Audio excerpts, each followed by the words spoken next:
debate raging in the States at the moment about education at all levels, at primary level, secondary level and third level, between what are called the creationists and those who are Darwinists, I presume is the term. I will find out the correct terms as I speak to them, because we're joined from San Francisco by Philip Johnson, who's Professor of Law at Berkeley University. You're very welcome indeed, Philip Johnson. And in studio here in Dublin, David McConnell, Professor of Genetics in Trinity College, Dublin.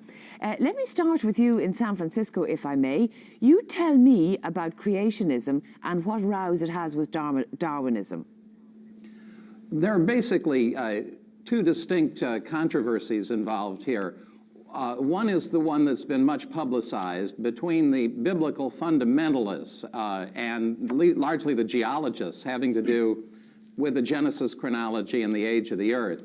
I don't have anything to do with that controversy.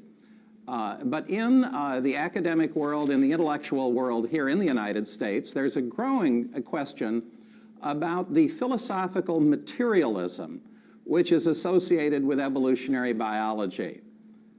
By that I mean the claim that in the beginning there was matter in mindless motion, and all these tremendously complex things that we see in living organisms were built up entirely by purposeless, unintelligent forces, such as random mutation and natural selection, the Darwinian mechanism. And that therefore there is no mind, no purpose behind the story of life. When you say mind... Now, we think that's not true. If I can just cut across you, when you say mind or purpose, do you mean God, or do you mean that the whole evolution was random? Because presumably it wasn't random. Well, the Darwinian claim is that it was mindless and purposeless. There's no pre-existing intelligence, because intelligence couldn't exist, according to the Darwinists, until it evolved by materialistic mechanisms. So what our movement would say is that there is evidence of intelligence, of intelligent design in living organisms, and the mutation selection mechanism, the so-called blind watchmaker, couldn't do the creating. Okay. Now, you can identify that intelligence with the God of the Bible if you want to, but that would be optional. Okay, let me go to Professor David McConnell here. David, this row occurs every so often, as it were, between science and religion, or purposelessness or mindlessness, as Philip Johnson was talking about. Do they necessarily conflict? Well, it depends on the way that they're put. But if you're discussing the way science proceeds, science is a way of investigating questions about the natural world. And science, of course, has been extremely successful, and I'd be surprised if Professor Johnson denied this. I don't think he's trying to do that. And within science, we can investigate things in certain kinds of ways, and in that, using the scientific method, we can investigate what he calls, and what I would call, Darwinian evolution, and we can explain it and observe it, in fact.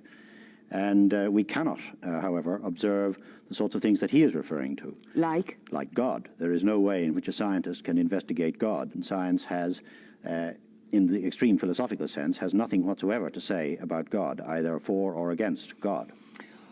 But, I mean, as I understand it, theologians, some theologians, let me not put them all in the take the view that it doesn't really matter. I mean, if you believe in God as the source, be it through Darwin's route or be it through Genesis' route, it doesn't really matter. Well, I mean, I don't want to get into discussions of what theologians believe, because I'm but not, in other words, one doesn't have to exclude God, is what I'm saying. No, as I said, science actually formally says nothing at all about God. A scientist, I would say, there is absolutely not one single jot of evidence for the existence of God.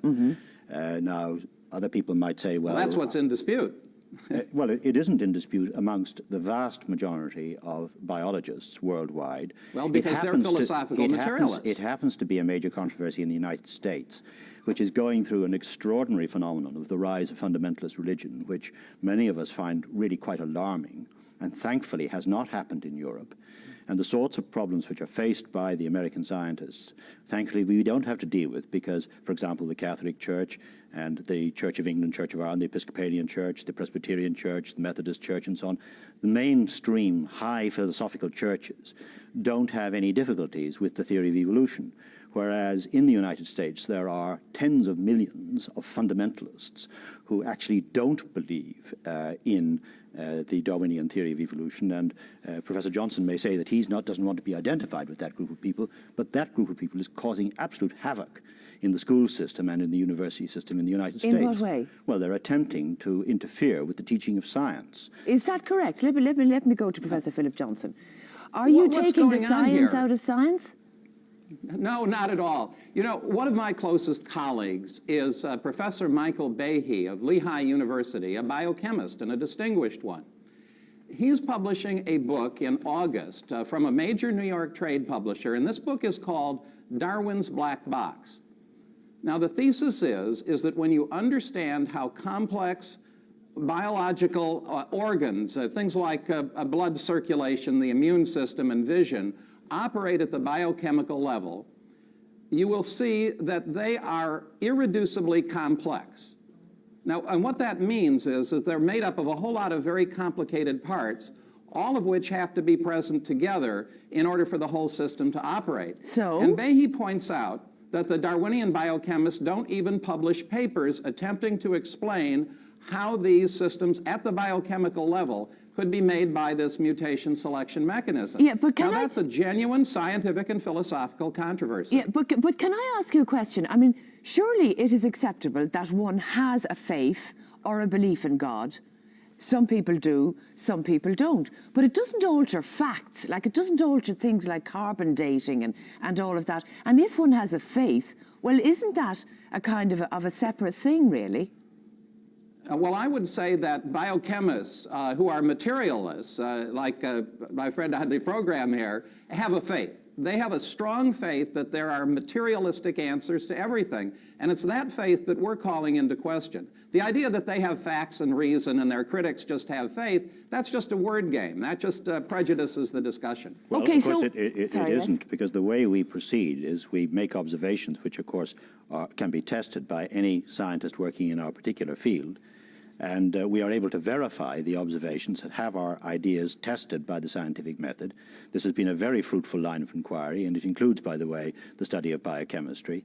And the fact that one particular biochemist has a little bit of difficulty in understanding how complex things can evolve is not a sufficient argument to overturn the entire theory of Darwinian evolution, which, by the way, is fundamental to biology and is believed is believed to be absolutely central to biology.